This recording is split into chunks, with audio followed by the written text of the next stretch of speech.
लेकिन अभी जो एसकेएम पार्टी भाजपा के साथ सत्ता में है 2019 से है, वो लगातार रूप से सिक्किम को एक डिजास्टर के पाथ में लेती जा रही है। तो अभी एआईसीसी इंचार्ज होने के बाद हम यहाँ पहला विजिट है, अपने संगठन के जितने कार्यकर्ता उनसे बात किए, कुछ सिविल सोसाइटी ऑर्गेनाइजेशन से बात किए, कुछ बुद्धिजीवियों से भी बात की एंड कुछ कुछ चीज बहुत ही मैंने भयानक सा दिख रहा है जो अभी सिक्किम के साथ चल रहा है।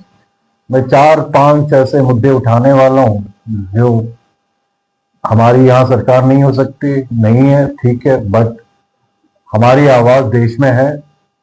Leader of opposition Lok Sabha, leader of opposition Rajya Sabha, Congress party एक अहम भूमिका निभाती है देश में एंड हर एक राज्य का, हर एक प्रांत का आवाज उठाने का काम कांग्रेस पार्टी करती आ रही है। सिक्किम के बारे में बताना चाहता हूँ, जो लिंबू एंड तमंग के सीट रिजर्वेशन का मामला है, आपके मुख्यमंत्री तमंग है, आपके यहाँ के जो मेंबर ऑफ पार्लियामेंट वो लिंबू संप्रदाय से आते हैं एंड बीजेपी की सरकार केंद्र में है, ये डबल इंजन का सरकार है।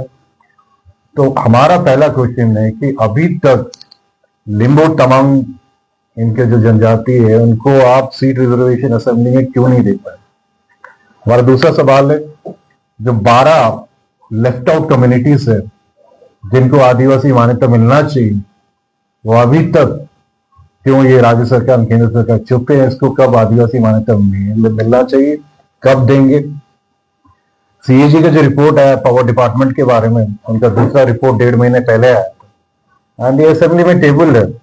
इसमें चौंकाने वाला चीज ये कि आउट ऑफ 3,410 करोड़ 3,410 करोड़ में रेवेन्यू जनरेट हुआ था पावर डिपार्टमेंट का, मात्र 1,484 करोड़ स्टेट की ट्रेजरी में गया, स्टेट की कस्टल फंड में गया है। बाकी 1,925 करोड़ कहां गया, ये गोले साहब बताए, क्योंकि ये उठने वाला है पार्लियामेंट में। आप जितना डबल इंजन सरकार करके आप रफा दफा करते जा रहे हो, इसका जवाब तो आपको देना पड़ेगा कि 1,950 रुपया गया कब। एंड बड़ी दुख की बात है कि सिक्किम ऊर्जा लिमिटेड तीसरा था, 60% स्टेक इन्होंने बेच दिया। रेवेन्यू कहां से आएगा। अभी मैं देख रहा था स्टेट का लोन बर्डन बढ़ते जा रहा है, कोई हिसाब किताब नहीं है, हेरफेर हो रहा है, करप्शन हो रहा है, भ्रष्टाचार हो रहा है। एंड ये सिक्किम की जनता, अब देश की जनता जवाब मांगेगी गोले साहब को कि आपका डबल इंजन डबल भ्रष्टाचार सरकार ये कहां आपका हो गया। एंड जो चौथी एंड सबसे महत्वपूर्ण इशू है अभी चल रहा है कि दार्जिलिंग और सिक्किम का मर्जर की बात हर जगह पे चर्चा हो रही है। ये बात कहां से आ रही है, कौन कर रहा है। क्या सिक्किम सरकार का ये नेतृत्व नहीं है कि इस पे अपने बात रखे और सफाई दे। ऐसे कभी संभव नहीं हो सकता कि सिक्किम के मुख्यमंत्री शामिल है इस साजिश में। भाजपा ने दार्जिलिंग हिल्स को बोला था कि परमानेंट सॉल्यूशन देंगे करके, क्या परमानेंट सॉल्यूशन ये है दार्जिलिंग सिक्किम मर्जर। 32 के 32 विधायक की सरकार, एसकेएम की सरकार इस बात का क्यों खंडन नहीं कर रही है कि ऐसे कोई बात नहीं है, ये र्यूमर से, गॉसिप से। दाल में कुछ काला है, सिक्किम की जनता कभी माफ नहीं करेगी अगर इस तरह की बात है। हम चाहते हैं ये सरकार स्पष्टीकरण करे कि दार्जिलिंग सिक्किम का मर्जर महज र्यूमर्स है। जो भाजपा ने दार्जिलिंग हिल्स में परमानेंट सॉल्यूशन का जो उन्होंने अपनी बात रखी थी, ये वो परमानेंट सॉल्यूशन कोई भाग नहीं है और ऐसे कभी होगा नहीं है। सुसाइड रेट, आत्महत्या, बड़ी चौंकाने वाली चीज है कि सिक्किम में नेशनल एवरेज के मुकाबले 4 गुना ज्यादा यहां पे लोग आत्महत्या कर रहे हैं। क्यों कर रहे हैं? Because of distress. ये मेनली आपका सर्विस इंडस्ट्री है यहाँ पे, जो इलेक्शन चुनाव से पहले बोले थे कि 25,000 नौकरी देंगे, वो 10,000 का जो तनख्वाह देना था वो 6 महीने से सैलरी नहीं दे पा रहे हैं। और जितना कर्ज में डूबा हुआ है सिक्किम, बहुत दिन तक ये लास्ट नहीं करेगा अगर आप कोर्स करेक्शन नहीं करोगे। ये मेन चीज है जो हम उठाना चाहते हैं। कांग्रेस पार्टी ये सारे चीज हम सदन में उठाएंगे, पार्लियामेंट में उठाएंगे, क्योंकि जिस सांसद को अब चुन के वहां भेजे हो वो ये मुद्दा कभी नहीं उठाते।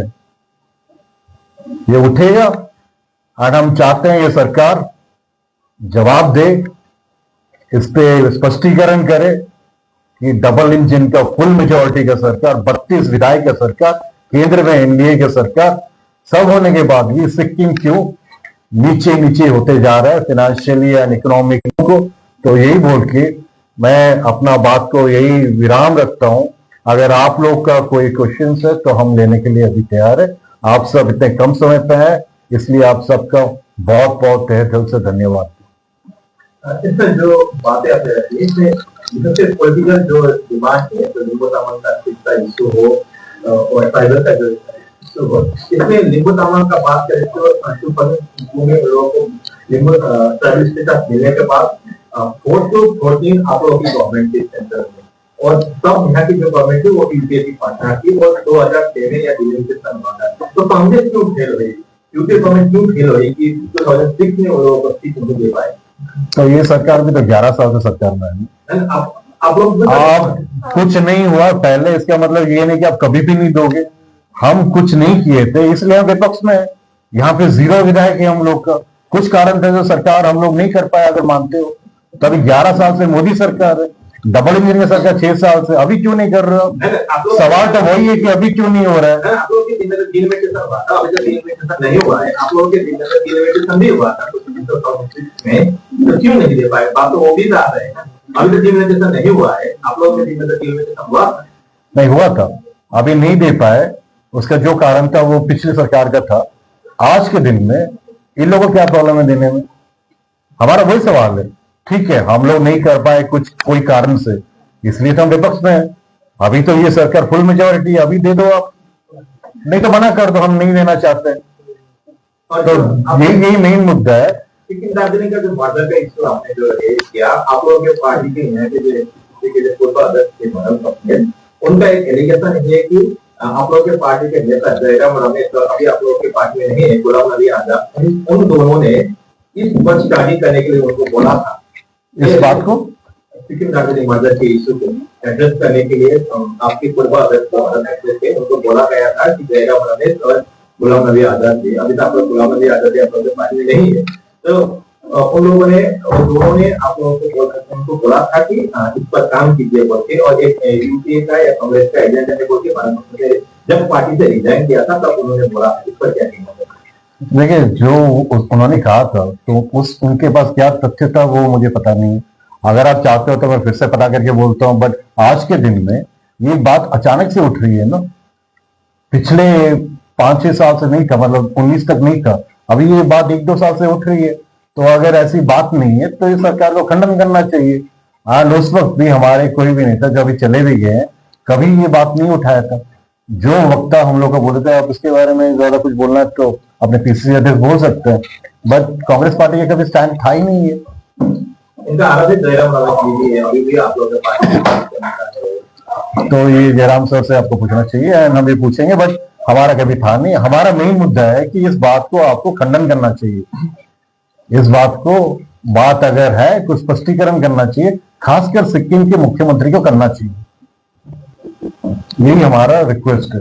त्यसमा अलिकति म गर्नुपर्छ। जब भरतजी प्रेसिडेंट पीसीसी प्रेसिडेंट रहे थे, उनको उसी समय उन्होंने वो बात नहीं की। जब रिजाइन करने के बाद जब पार्टी से अलग हुए, तो पार्टी से अलग होकर वो बात करना, वर्बली बात करना, तो उनका एक वो स्टैंड भी हो सकता है। पार्टी का कोई एलिगेशन लाने के लिए उसका कोई स्टैंड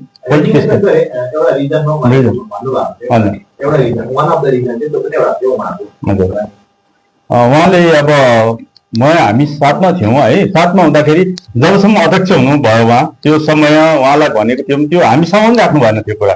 जब उहाँ अध्यक्षदेखि बाहिर जानुभयो तब उहाँले भन्नुभयो, अब हरेक राजनीतिक पोलिटिसियनहरूले त्यही गर्दैछ, एउटा पार्टीभित्र बसेर जब उहाँहरू त्यो पार्टीमा हुनुहुन्छ त्यति बेला त्यो पार्टीभित्र के हुँदैछ त्यो कुरा निकाल्नु हुँदैन। जब पार्टी छोडेर जानुहुन्छ त्यो कुरा निकाल्नुपर्छ भने त्यो त एउटा पोलिटिकल स्ट्यान्ड पनि हुनसक्छ। किन जानुको लागि एउटा केही न केही कारण चाहिन्छ हो, त्यो कारणहरू पनि बनाइन्छ। यो पोलिटिकल एउटा स्ट्यान्ड नै हो नि, त्यसलाई स्ट्यान्डको रूपमा लिइन्छ।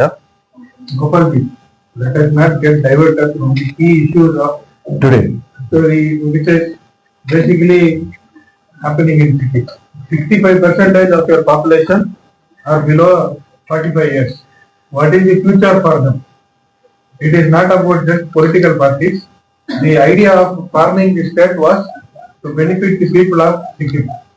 So let us keep focus on the key issues of corruption and the other issues. And the questions related to the future of Sikkim will be very much useful for the people of Sikkim. इसमें I just want to add, हमेशा ये होता है कि जब भी हम बेरोजगारी की बात करते हैं, पार्लियामेंट की बात करते हैं, इट्स वेरी इंपॉर्टेंट, अब बेरोजगारी की बात करते हैं, महंगाई की बात करते हैं, ये लोग औरंगजेब एंड बाबर की बात करते हैं। ये होता है उनका डाइवर्जन टैक्टिक्स। 11 साल काफी लंबा टाइम है, 6 साल भी काफी लंबा टाइम है, डबल इंजन की सरकार है, पूरा फुल मेजोरिटी है। आपको हमारी सवाल का जवाब दो कि आज की डेट में आप क्या कर रहे हो। औरंगजेब एंड बाबर को जाने से कोई फायदा नहीं है, टीपू सुल्तान पे जाने से कोई फायदा नहीं है। आप आज के डेट में क्या चल रहा है सिक्किम में, उसका जवाब दीजिए। One more point I would like to add. We should take the case of Manipur also, where the former CM Biren Singh was very much encouraged by the Home Minister and the present central government, and he was projected beyond his stature. The same way, the present CM in Sikkim is also taking it as a personal publicity machinery, and he is trying to project himself only rather than really working for the people of Sikkim. This is something which you people have to highlight. Instead of worrying about the roads which is connecting from Bagdogra airport, which is the nearest airport, where it takes more than 4.5 hours, and for all medical facilities, it is unfortunate that the people of Sikkim have to go to Siliguri. And for most of the jobs, you will have to migrate. Yesterday, while coming here, we had food just near Rangpur. People have worked in South India. Most of them 4 or 5 years, and they are coming back and trying to settle down here. So instead of focusing on all issues of employment, education, health, let us not get unnecessarily diverted into this entertainment politics, which is just highlighting few leaders, and they are very happy to keep the youngsters focused on all these trivial issues rather than focusing on the livelihood issues of Sikkim. This is my request, and our member of parliament, who is also in charge of 4 states, along with him, I am also working here. In the next 2 months, along with our PCC president, we will be visiting all the 6 districts to find out what is the situation of the people over there, what are the local issues in each district, and we will also try to strengthen our organization to connect with the local people and create awareness regarding these issues which has been highlighted by our in charge today. So I request all the media people also to give appropriate importance for the subject which is being discussed. Thank you very much. Okay, so thank you.